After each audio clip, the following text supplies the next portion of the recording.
Follow అవుతారు అంతే. అంతే. సో ఆ బ్రాటప్ కానివ్వండి, లేకపోతే అట్మాస్ఫియర్, ఎన్విరాన్మెంటల్ కాస్త ఎక్కువ నేను చదువుకున్న చదువు పుస్తకాలు ఇవన్నీ గొడవ. ఏంటి అసలు ఏ కైండ్ ఆఫ్ బుక్స్ చదివారండి మీరు? అంటే వేరియస్ కైండ్, అంటే చాలా వేరే వేరే ఎవరు చదివి ఉండొచ్చు చెప్తున్నా. అంటే నా ఉద్దేశం ఏంటంటే దట్ అంటే రాడికల్ మైండ్ సెట్. రాడికల్ అంత సీన్ ఏం లేదు సార్.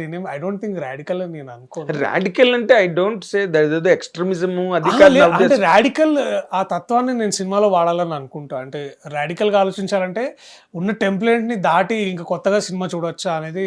Anti establishment.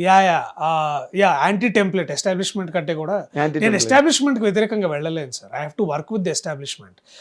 దాంట్లో మనం ఎంత చేయొచ్చు అనేది ఆలోచిస్తాను నేను. I can't work, I'm stakeholder in the establishment and I'm stake holder.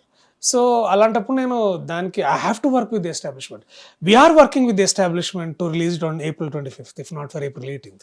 Because the establishment clearly says that this is the most beautiful window you can get అనేది మనం దాంట్లో దిల్ రాజు గారు ఎస్టాబ్లిష్మెంట్ బట్టి.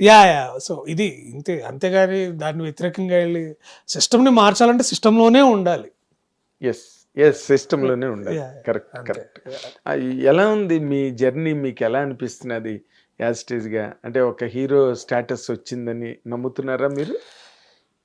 అంటే స్టేటస్ కంటే కూడా now I have a better choice of subjects అనేది, అది నాకు చాలా బాగా అనిపిస్తుంది. అంటే if I have to believe about that, అంటే కాస్త ధైర్యంగా మంచి కథలు చేయొచ్చు అనే ఒక కాన్ఫిడెన్స్ అయితే వచ్చింది. ఇంకా మిగతావి అన్నీ పెద్ద మంచి కథలు చేయడానికి కాన్ఫిడెన్స్ ఏముందండి? ఎవరు నమ్మని కథను చేయడానికి కాన్ఫిడెన్స్ కావాలి. కానీ అదే సార్, అంటే ఇప్పుడు ఏంటంటే నా కాన్ఫిడెన్స్ ఇంకొకరు కూడా కాన్ఫిడెన్స్ ఇస్తుంది కదా అని నా ఉద్దేశం. ఇప్పుడు ఏంటంటే నేను నమ్ముతా. ఇప్పుడు ఫర్ ఎగ్జాంపుల్ నేను ఎవరి దగ్గరికి తీసుకెళ్ళి సరే కథ నేను చేయాలనుకుంటున్నా మీరంటే అవునా సరే తీసుకురా విందాం కోర్టు తర్వాత అది నాకు I'm feeling great about it. అది నాకు దట్ ఈస్ బిగ్గెస్ట్ అచీవ్మెంట్. అది ఇప్పుడు మీరు మీ స్కోర్ అది టుడేస్ అచీవ్మెంట్. ప్రీదర్స్ ఫోన్ చేస్తే బడ్జెట్ ఎక్కడ, అంటే I can ask anybody now. You can ask anybody. Me phone వెళ్ళగానే బడ్జెట్ ఎక్కడికి పంపించమంటారు సార్? ఎంత పంపించమంటారు సార్? ముందు రైటర్కి పంపించారు సార్, తర్వాత మనం చూద్దాం. మీకు కోర్టు తర్వాత బాగా అడ్వాన్స్లు గట్ట బాగా వచ్చింటాయి కదండి? లేదు సార్. లేదా? You don't allow that kind of atmosphere? అంటే సినిమా ఇండస్ట్రీలో మీరు ఆర్ నాట్ యాంటీ ఎస్టాబ్లిష్మెంట్. మీరు ఇందాక అన్నట్టుగానే ఈ ఎస్టాబ్లిష్మెంట్లో ఉన్న మ్యాజిక్ అది. ఓ సినిమా హిట్ రాగానే డైరెక్టర్కైనా హీరోయికైనా సరే పడి ఉంటాయిలే అడ్వాన్స్లు ఇచ్చి పంపిస్తా అని. అవి డైరెక్టర్కి వస్తాయి సార్, యాక్టర్కి అంత ఈజీ అంటే వస్తాయి కూడా, ఒప్పుకుంటాను. బట్ నేను అది ఎంకరేజ్ చేయను. I don't. ఏ సినిమా టైంలో ఆ సినిమాకి డబ్బులు తీసుకొని చేస్తాను. అది నాకు రవితేజ గారు చాలా క్లియర్గా చెప్పారు. అవునా? ఆయన భాషలో చాలా క్లియర్గా, రే అబ్బాయి చాలా జాతకుండా అన్నారు ఆయన. ఆ మాట నాకు ఇప్పుడు కాదు, నేల టికెట్ టైంలో చెప్పారు ఆయన. అప్పుడు నేను జస్ట్ యావరేజ్ కమెడియన్ నేను, అంతే. అప్పుడే చెప్పారు నాకు ఆ మాట ఆయన. సో అది నాకు బాగా ఇట్లా మైండ్లో. And I also remember Tarun Bhaskar కూడా వెన్ హీ ఈజ్ పెళ్లి చూపులప్పుడు ఒక పెద్ద ప్రొడక్షన్ హౌస్ నుంచి 50 lakhs వచ్చినాయి ఆయనకి.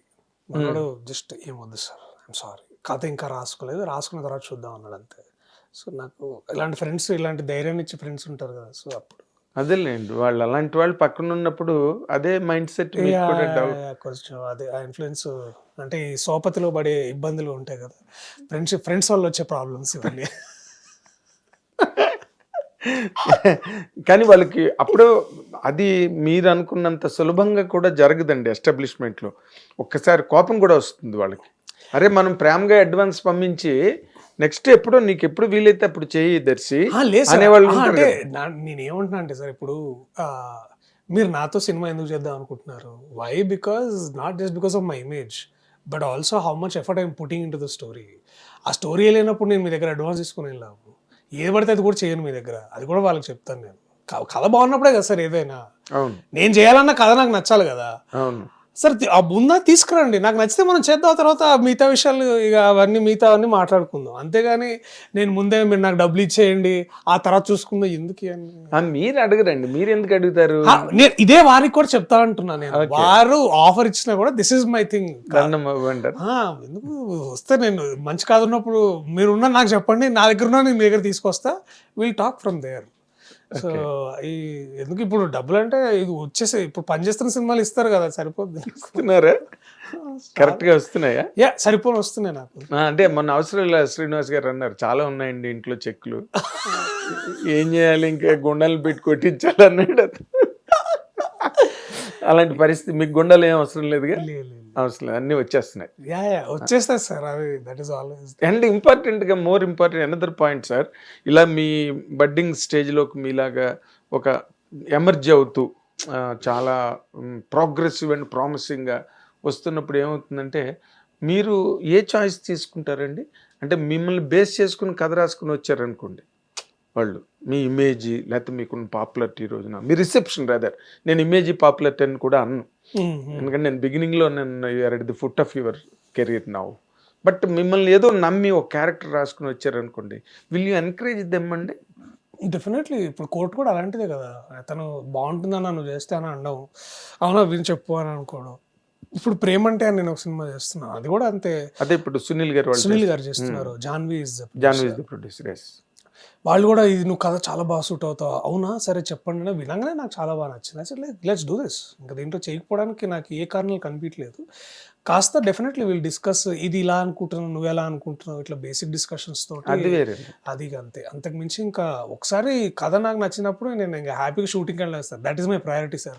పొద్దునే లేచి చిరాగ్గా కాకుండా హ్యాపీగా, ఎందుకంటే మన జాబ్స్ ఎంత డిమాండింగ్ ఉంటాయి మీకు తెలుసు సార్, మీకు కూడా ఎలా ఉంటుందో నాకు తెలుసు. పొద్దునే ఫస్ట్ షోకి వెళ్ళి రివ్యూ రాయాలన్నా కూడా అవి వచ్చే నాకు అలాగే ఉంటుంది సార్. హ్యాపీగా సినిమాకి వెళ్ళి బాబాయ్ వాళ్ళ రోజు బాగుండాలరా బాబాయ్ అనుకోవడం తప్పితే నాకు పెద్దగా ఏమి ఉండదు సార్, ఎందుకంటే this is an everyday thing you can't avoid. ఇప్పుడు అలాంటప్పుడు నేను హ్యాపీగా వెళ్ళాలనుకుంటా, కానీ అబ్బా మళ్ళీ వాళ్ళు ఏంట్రా నాకు. సో నేను హ్యాపీగా ఉండడానికే సినిమాలు చేస్తాను సార్, డబ్బులు నాకు ఇస్తున్నారు ఎదురుగా, అది సో నాకు ఇంకేంటి, నచ్చే పని చేయడం, దానికి డబ్బు రావడం చాలా గొప్ప విషయం సార్. ఇది కష్టం వల్ల వచ్చిందంటారా? మీరు పడ్డ కష్టమా అదృష్టమా, దేని కోటేస్తారు సార్ మీరు? అన్నిటికీ సార్. అంతేనా? డెఫినెట్లీ. అంటే మీరు నాకు ఇక్కడ లక్ ఫేవర్ బాగా లక్ ఫేవర్ చేసిందన్న పాయింట్ ఎప్పుడండి మీ కెరీర్లో?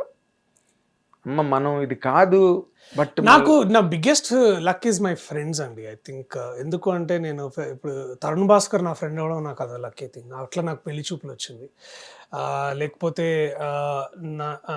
అట్లా నాకు ఒక గుర్తింపు వచ్చింది. నాకు లక్ అంటే అక్కడ అందరం కష్టపడుతున్నాం, తరుణ్ భాస్కర్ కూడా కష్టపడుతున్నాడు, అప్పటికీ అతను సినిమాలు చేద్దామని తిరుగుతున్నాడు, అట్లా నేను పక్కనే ఉన్నాను, నేను అతను దొరకడం. సో ఇవన్నీ ఏంటంటే luck is also about meeting these people. And ఇప్పుడు నేను నాని అన్న నాకు కేవలం ఒక కో యాక్టర్గా కాదు, బట్ ఒక బ్రదర్ లెవెల్లో నాకు కనెక్ట్ అయ్యారు ఆయన. అది నేను లక్కగా భావిస్తాను. నేనేదో ఆయన అన్న సినిమాలో పని చేసుకుంటా అన్న ఈ కథ అయితే మీరు బాగుంటుందో చూస్తారా అనడం, అదే అక్కడ అది ఇవాళ నెట్ఫ్లిక్స్లో వరల్డ్ వైడ్లో గ్లోబల్ 5 ర్యాంకింగ్లో ట్రెండ్ అవ్వడం. So this is all luck is about meeting this people అండి. Luck is about me people luck. So luck charm is all about these people's believing in me, and most luckiest thing is ilanti rachanlu bayatiki vastunayi. That is and industry is expanding, the audience are growing. Most importantly, మనం ఇక్కడ ఉంటే వాళ్ళు అక్కడెక్కడో ఉన్నారు ఇంకా వాళ్ళు, so వాళ్ళని మనం మ్యాచ్ అవ్వాలి కదా. అవును కరెక్ట్. కానీ ఇంకొక ముఖ్యమైన పాయింట్, ఈ మధ్య రోజుల్లో మనం చాలా చోట్ల వింటున్నాం, మీరు కూడా వినుంటారు. అంటే కొంతమంది హీరోలు ఒక టీమ్ ఆఫ్ రైటర్స్ని పెట్టుకోవడం, వాళ్ళే కథ తయారు చేసుకోవడం, ప్రొడ్యూసర్ని ఓకే నో ప్రాబ్లం మేము విల్ టేక్ కేర్ అండి, డోంట్ వరీ అన్నాం. హిట్ టీవీ యాప్, ఇందులో short news, live news, entertainment shows, movies, digital magazines తో పాటు మీ జిల్లా వార్తలను కూడా ఫ్రీగా చూడొచ్చు. అంతేకాదు కేజీ నుంచి పీజీ వరకు విద్యార్థులకు స్కాలర్షిప్ కూడా అందిస్తున్నాం. ప్రతి వారం 10 మందికి లక్కీ డ్రా ద్వారా ఒక్కొక్కరికి 10,000 రూపాయలు అందిస్తున్నాం. ఇంకెందుకు ఆలస్యం, వెంటనే హిట్ టీవీ యాప్ ని డౌన్లోడ్ చేసుకుని ఫ్రీగా ఎంటర్టైన్మెంట్ పొందండి. Hit TV app. Hit TV app. Please download hit TV app. Hit TV app ని ఫ్రీగా డౌన్లోడ్ చేసుకుని ఎంజాయ్ చేయండి. మీకు నచ్చిన ఎంటర్టైన్మెంట్ కోసం హిట్ టీవీ యాప్ ని ఫ్రీగా డౌన్లోడ్ చేసుకుని ఎంజాయ్ చేయండి. హిట్ టీవీ యాప్ ని డౌన్లోడ్ చేసుకుని ఆస్వాదించండి, ఆశీర్వదించండి. ఇంతమంది సెలబ్రిటీలు హిట్ టీవీ యాప్ ని డౌన్లోడ్ చేసుకోండి అని చెప్తున్నారంటే ఎంత మంచి యాప్ ఆలోచించండి. అమెరికా అమెరికా అమెరికా అమెరికాలో చదవాలనుకునే వాళ్ళకి విశ్వసనీయమైన పేరు మన శౌర్య కన్సల్టెన్సీ. UK లో 1 year masters. UK లో 1 year masters. 2 years work permit up to 5 years visa. Contact Saurya Consultancy. Contact 89851 89851.